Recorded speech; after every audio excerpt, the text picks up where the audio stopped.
अब वर और वधू खड़े होकर एक साथ फेरे लीजिए। फिर अग्नि को साक्षी मानकर स्वाति और मुकुल दोनों फेरे लेते हैं। कुछ देर बाद दूल्हा दुल्हन शादी कर घर आ जाते हैं। सास उनका स्वागत करती है। आओ बहू, अंदर आओ। अब इस घर की जिम्मेदारी मेरी दोनों बहुएं संभालेंगी और बेटे हमारा बिजनेस।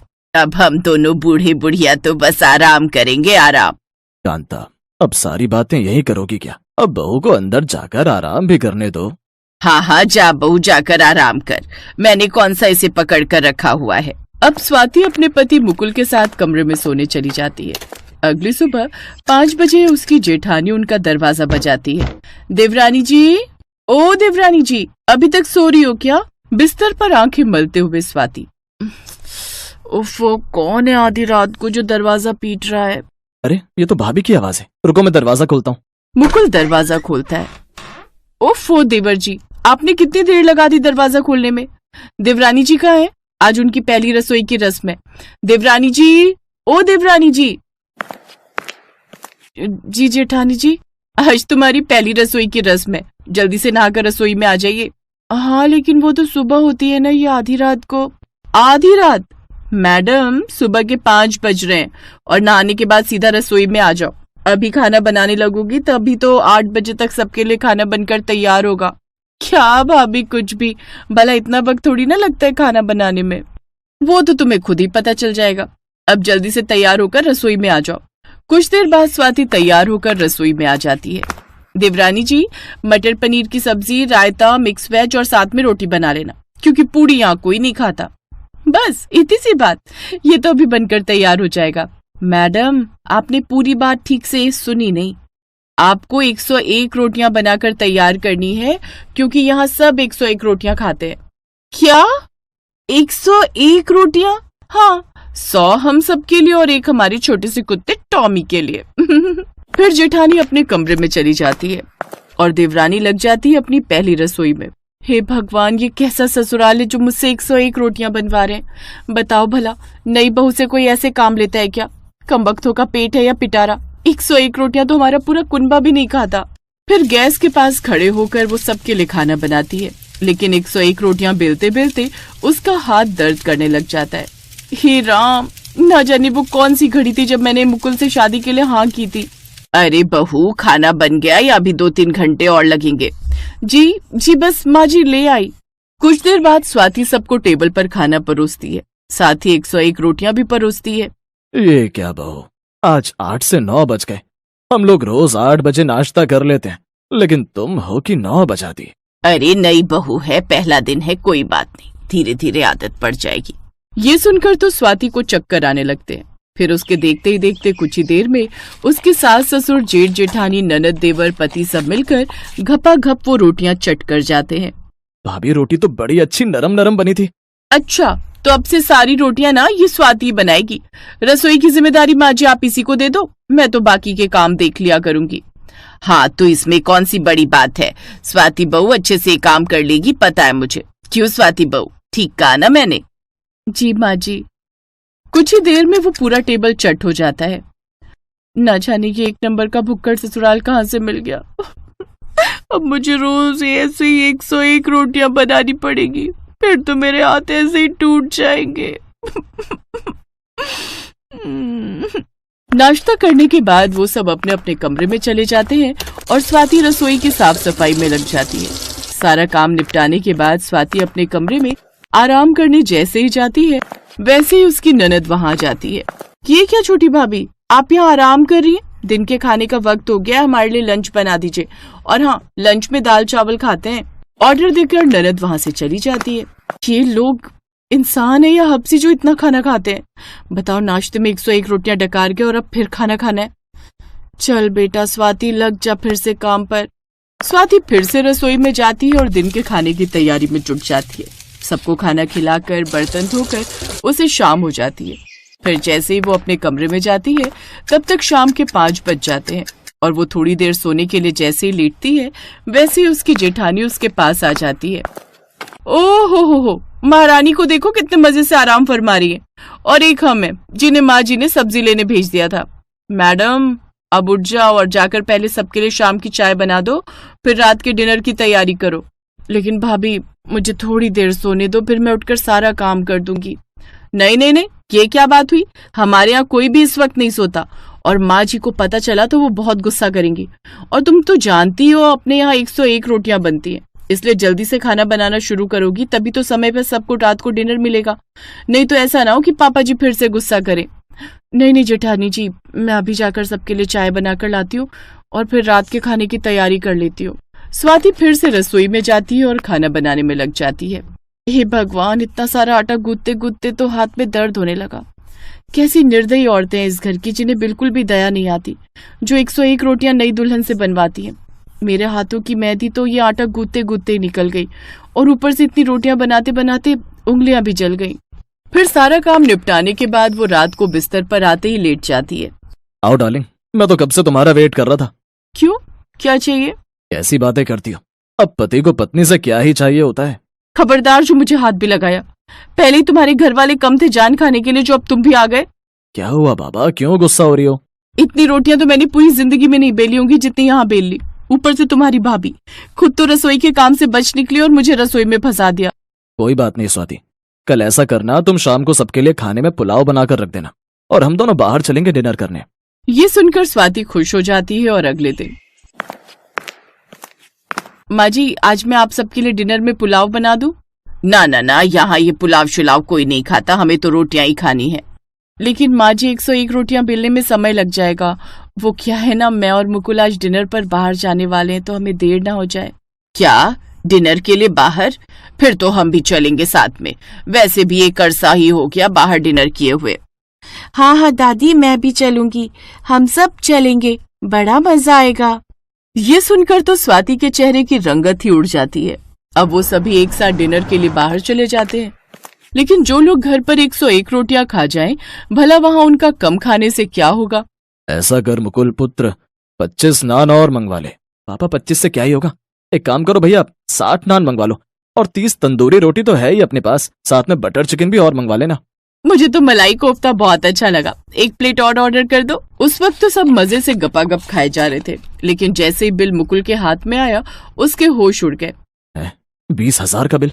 हाँ तो आएगा ही ना, पूरे गांव का खाना तो हम सब लपेट गए। मुकुल 20,000 का बिल भरता है।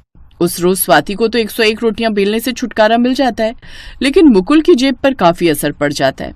और अब मुकुल और घर वालों को समझ आ जाता है कि बाहर आना उनके लिए कितना महंगा पड़ जाता है। इधर स्वाति भी अब रोज रोज रोटियां बेल बेल कर थक गई थी। फिर 2 दिन बाद उसका जन्मदिन था। घर में सभी उसके लिए पार्टी ऑर्गेनाइज करते हैं। स्वाति सबके साथ अपना बर्थडे खुशी खुशी सेलिब्रेट करती है। अब मेरा गिफ्ट तो दीजिए। वो क्या है ना, नई बहू हूं तो सोशल मीडिया पर अपलोड भी करूंगी ना कि क्या गिफ्ट दिया है मुझे ससुराल वालों ने। हाँ हाँ मुकुल बेटा, बहू का गिफ्ट तो दे। अब वो स्वाति को गिफ्ट देते हैं, जिसे देखते ही स्वाति के होश उड़ जाते हैं, क्योंकि उसे गिफ्ट में मिलती है आटा गूंथने और रोटी बनाने की मशीन। है, ऐसा गिफ्ट कौन देता है? खैर जो भी है, काम बड़ा आएगा। तभी तो दिया है बहू, जा अब बर्थडे सडे हो गया हो तो अब जाकर इस मशीन से फटाफट रोटियां बना कर ले आ, और वो भी 101। ये सुनकर सभी हंसने लगते हैं और स्वाति माथा पकड़कर सोफे पर बैठ जाती है।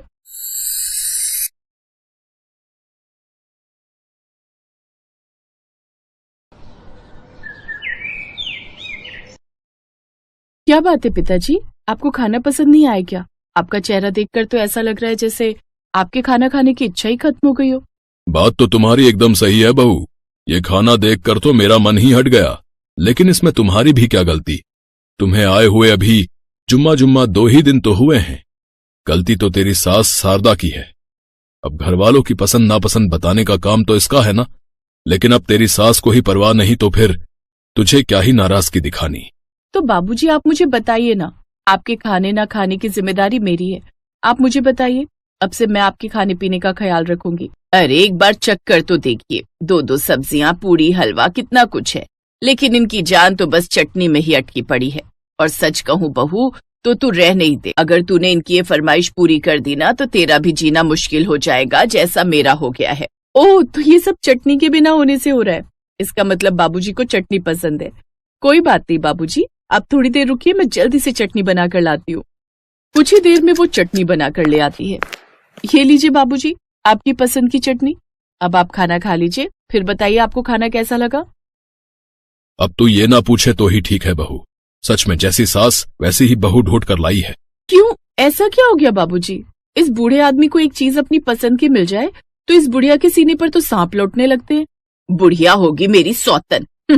ओफो बाबूजी, अब सस्पेंस मत रखिए और बताइए ना कहाँ कमी रह गई।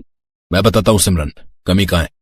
दरअसल बाबूजी को मिक्सी में पीसी हुई चटनी नहीं बल्कि सिलबट्टे पर पीसी हुई चटनी चाहिए।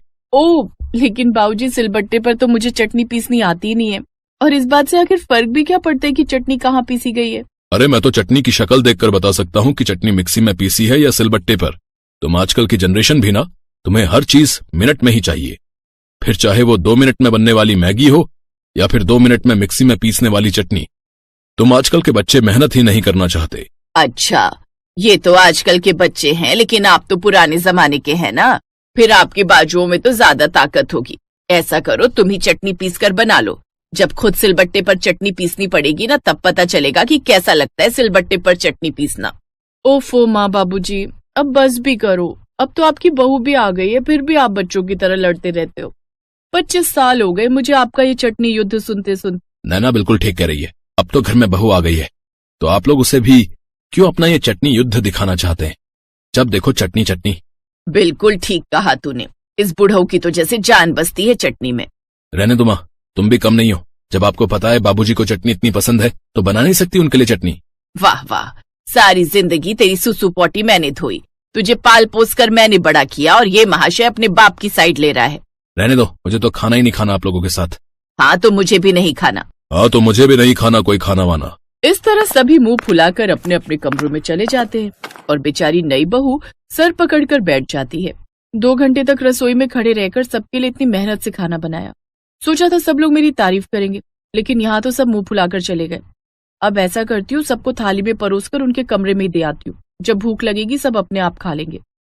अब वो सबके कमरे में ले जाकर खाना रख देती है। फिर अगली सुबह ये सब कलेश ना हो इसके लिए सिमरन यूट्यूब पर देखकर सिलबट्टे पर चटनी पीसना सीखती है। फिर वो सिलबट्टे पर धनिये की चटनी बनाकर तैयार कर लेती है और खाने से पहले वो चटनी ले जाकर टेबल पर परोसती है, जिसके बाद खाना रखकर सबको डाइनिंग टेबल पर बुला लेती है। बाबूजी, आज मैंने सिलबट्टे पर चटनी पीसी है, उम्मीद है आपको पसंद आएगी। चलिए अब सब मिलकर खुशी खुशी चटनी खाइए। क्या खुशी खुशी खाइए? अरे कल भी तुमने हरे धनिये की चटनी बनाई थी और आज फिर वही बनाकर रख दी। चटनी और भी तरह की होती है, जैसे टमाटर की चटनी, पुदीने की चटनी, मूंगफली की चटनी। देख लिया बहू, यही कलेश रहता है इस बुढ़ऊ का। ये नहीं वो वाली चटनी, ऐसी नहीं वैसी चटनी। बड़ा मुश्किल है इस बुढ़ऊ को खुश करना। इसका नाम भले शरीफ राम है, लेकिन हरकतें इनकी बिल्कुल भी शरीफों वाली नहीं है। इसी तरह ससुर की सुई जाकर चटनी पर अटक जाती है, और वो भी रोज अलग अलग चटनी पर जाकर। बहू को समझ नहीं आ रहा था कि अब वो क्या करे, लेकिन फिर भी सिमरन बेचारी रोज यूट्यूब पर सोते जागते नई नई तरह की चटनी देखती रहती। अब वो हर रोज नई नई तरह की चटनी सिलबट्टे पर पीसकर अपने ससुर को बना कर देती। ऐसे ही कुछ महीने बीत गए। फिर एक रोज, माँ बाबूजी, मेरी ताई जी का फोन आया था, उन्होंने हम सबको डिनर पर बुलाया है। अरे बहू, तेरे ताया जी के यहाँ हम क्या करेंगे, तुम और रोनित हो आओ, और ज्यादा है तो नैना भी चली जाएगी तुम लोग के साथ। नहीं नहीं, आप सब लोग चलिए ना, उन्होंने इतने प्यार से बुलाया है, अगर नहीं जाएंगे तो उन्हें अच्छा नहीं लगेगा। अच्छा ठीक है बहू, तू कहती है तो हम सब भी चल लेते हैं। बहू के बार बार कहने पर वो सिमरन के मायके चले जाते हैं। उन्होंने उनकी आवभगत के लिए पूरी तरह की तैयारी की हुई थी। कई तरह के नाश्ते, ठंडे चाय, समोसे और तरह तरह के खाने में पकवान, और मीठे में भी कई तरह की डिश थी। लेकिन शरीफ राम की तो अभी भी भवरे चढ़ी हुई थी। क्या हुआ भाई साहब, आप खुश नजर नहीं आ रहे? आपको खाना पसंद नहीं आया क्या? वो बात नहीं, दरअसल भोजन तब तक पूरा नहीं होता जब तक भोजन के साथ सलाद, रायता और चटनी ना हो। लेकिन भाई साहब, रायता, सलाद, अचार सब रखा तो है आपके सामने। हाँ लेकिन चटनी कहाँ है? उसके बिना तो हमें भोजन में बिल्कुल भी मजा नहीं आया। ये सुनकर ताई जी का सर शर्म से झुक जाता है। घर आए हुए मेहमान से ऐसी बात सुनना किसी के लिए भी शर्मिंदगी की बात तो होती ही है। आज तक सिमरन अपने ससुर की सब बातें चुपचाप बर्दाश्त कर रही थी, लेकिन अब नहीं। घर आकर वो अपनी सास से, माँ जी, आज तक बाबूजी ने कभी मेरे खाने की तारीफ नहीं की, लेकिन फिर भी उन्हें अपने पिता जितना सम्मान देकर मैंने उनकी हर फरमाइश पूरी की। मुझे सिलबट्टे पर चटनी बनाना नहीं आता था, लेकिन उनके लिए मैंने वो भी सीखी। लेकिन किसी के घर में जाते वक्त तो थोड़ा लिहाज रखना चाहिए। अब मेरे मायके वालों ने कोई कसर नहीं छोड़ी, लेकिन बाबूजी ने जो उनसे कहा वो मुझे बहुत बुरा लगा। अरे तो तेरे ससुर के साथ इतने सालों से मेरी और किस बात को लेकर लड़ाई हो रही थी, लेकिन लगता है अब उनकी अकल ठिकाने लगाने का समय आ गया है। फिर एक रोज सिमरन के मम्मी पापा उनको डिनर पर बुलाते हैं, जहाँ वो रोटी के साथ सब्जी की जगह तरह तरह की चटनी परोसते हैं। ये लीजिए भाई साहब, तोरी की चटनी, पुदीने की चटनी, धनिये की चटनी, टमाटर की चटनी, लहसुन की चटनी, मूंगफली की चटनी, कई तरह की चटनी आपके लिए बनाकर तैयार रखी है, वो भी सिलबट्टे पर पीसी हुई। इतनी तरह की चटनी? हाँ, मैं नहीं चाहती थी जो गलती मेरी जेठानी ने की वो मुझसे भी हो, इसलिए आज आप सब्जी की जगह चटनी के साथ ही रोटी खाओ। अब उसके पास और कोई चारा भी नहीं था। वो मुंह बनाकर वो तरह तरह की चटनी खाता है, लेकिन उस दिन उसका चटनी से मन भर जाता है। वो मुंह लटकाकर घर आता है। क्यों जी, आज तो खाने में मजा आ गया होगा, कई तरह की चटनी खाने को जो मिली। चुप करो तुम, आज के बाद चटनी का नाम भी मत लेना, समझी? अब दोनों सास बहू को समझ आ गया कि उनका ये चटनी छुड़वाने का प्लान काम कर गया।